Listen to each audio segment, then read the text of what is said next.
Joining me now, Peter Baker, chief White House correspondent for the New York Times and an MSNBC political analyst. Tara Setmayer is a former Republican communications director. But we begin with NBC's business and data correspondent, Brian Cheung. Brian. Hey there, Chris. These tariffs are going to be targeting our neighbors to the north and south with a very substantial tariff of 25%. That took effect at midnight, in addition to an additional 10% tariff on China. This is going to cover many different types of goods. For example, fruits and vegetables that come in from Mexico. We also get a lot of produce from Canada as well in the form of potatoes and also grain. But you have to remember that steel and aluminum are part of this as well.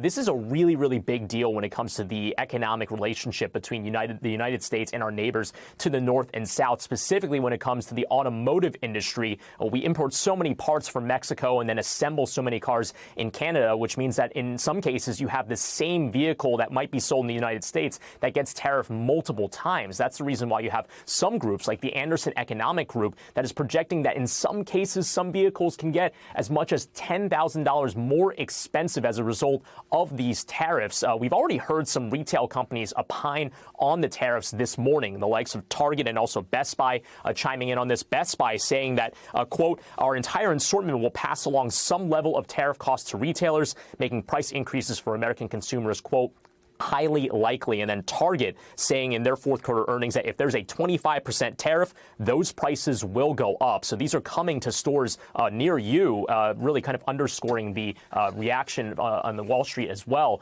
which has reacted negatively to the announcement of these tariffs. But we'll have to see. As we know, the president has promised even higher tariffs on the campaign trail. Could this be the beginning of this trade war, which is only just in the early stages? We'll have to see.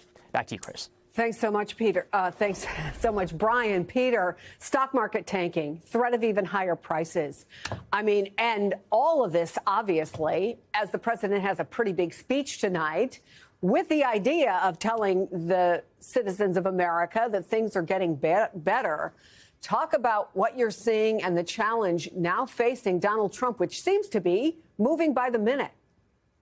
Yeah, there seems to be a conflict here between Trump priorities, right? He's always talking about tariffs. Tariffs is an instrument of power that he likes to wield, in part because he can do it himself without needing Congress, right? He has the complete flexibility, at least as the law is currently being interpreted, to impose these tariffs on neighbors to influence their policy. But he's saying he's doing this in order to stem the flow of fentanyl.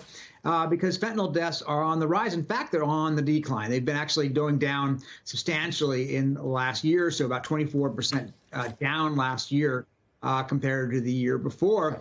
And very little of it actually comes over the border from Canada. And yet Canada, our largest trading partner, is the one that he is focused on along with Mexico and China. And I think that it's in conflict with his promise to lower prices. He says, well, the foreign governments pay the tariffs. That's obviously just not true. And we'll see whether this continues to have an impact. The stock market is important because it's one thing he pays attention to. It's a metric that matters to him. He likes to brag about stock markets going up. So far, if you've been in the markets during the 6 weeks he's been in office, you've lost money. So, Tara, on this issue of tackling inflation, which we know was a key promise for a lot of folks, there's a comment by Trump's agriculture secretary that is really catching fire. She was asked about how Americans should cope with higher egg prices. I think the silver lining in all of this is how do we, in our backyards, we've got chickens too in our backyard, how do we solve for something like this? And people are sort of looking around thinking, wow, well, maybe I could get a chicken in my backyard.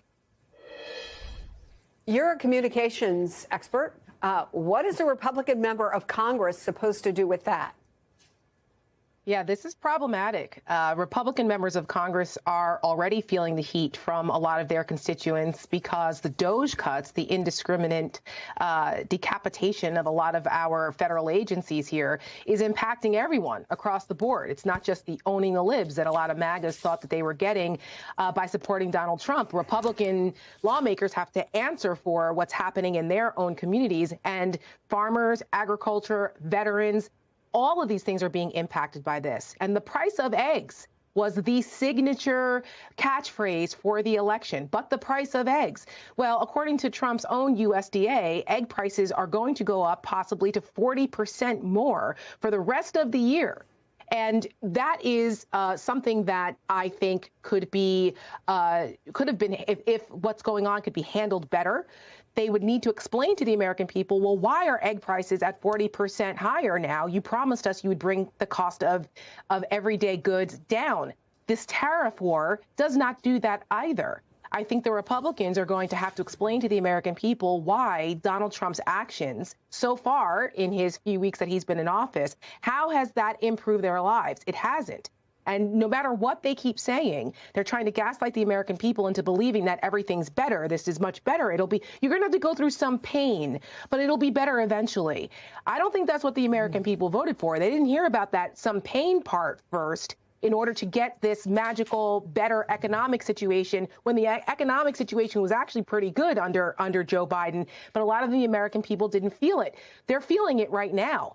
And at his joint address tonight, to Congress and to the American people, it's going to be very difficult to try to tell the American people they're not feeling what they're feeling or seeing what they're seeing when it comes to the stock market and the prices of everyday goods. Tariffs don't work. One suggestion we've heard, Tara, is that, well, this is Joe Biden. You know, we inherited Joe Biden's economy. We're still working on getting out of it, in spite of the fact that he said he was going to bring prices down on day one. But how do you message that in a convincing way tonight? Well, I think that's the challenge. I mean, Donald Trump is very good at repeating things over and over again, whether they're true or they're not. He can try to continue to blame Joe Biden, his predecessor, for the mess that we're in now. But frankly, Joe Biden left Donald Trump with a very good economy and an excellent stock market, and people's 401ks and the prices of eggs were actually lower than they are right now. So, you know, this is, I think that what they're going to do is they're going to say that we need to do this in order to assert, American first priorities. But again, it's going to be difficult for them because it doesn't make sense. Tariffs are a tax on the American consumer. The American consumer pays the tariff, not the foreign country. And so it'll be interesting to see how Republicans message this when they know deep down inside that this is not a good idea to go and get into a trade war with our friends in the North and in the South, who we rely on and who have been reliable, good partners for the United States economically. Peter, the CEO of Target and Brian Cheung touched on Target, but he issued a warning today. Let me play that. We'll try to protect pricing, but the consumer will likely see price increases over the next couple of days. The next couple of days, Peter. The Wall Street Journal also ran an op-ed by Michigan Senator Gary Peter. He warned that prices for some vehicles, again, will rise as much as $10,000. Obviously, that's the heart of car manufacturing in the United States. What are the chances any of this has an impact on how Donald Trump thinks and talks about tariffs? Well, I mean, look, it could be a short-term thing. You never know with Donald Trump, right? He has a habit of taking drastic actions like this and then reversing himself within a few days because he has some sort of, modest concessions he can point to and claim victory and go home if he decides this is just too damaging. So we don't really know. He's an unpredictable character in that sense. But if it were to go on for a long time, if this were to, in fact, have a more enduring impact on the economy, I think then you're going to start seeing Republicans starting to speak out because they understand that the economy is crucial to their reelection chances in a year and a half when they're facing voters at the midterms. And, the one thing that Trump really has had going for him politically over the years was the perception that he was, a presider over a good economy. He likes to say the best economy in history. That's not true, obviously. He's taken more credit for the economy than it really has, in terms of his actual quality, but it is central to his political identity. And if that begins to shake, then a lot of these other things, the fear, I think, on the part of Republicans is it could fray the overall standing for the party.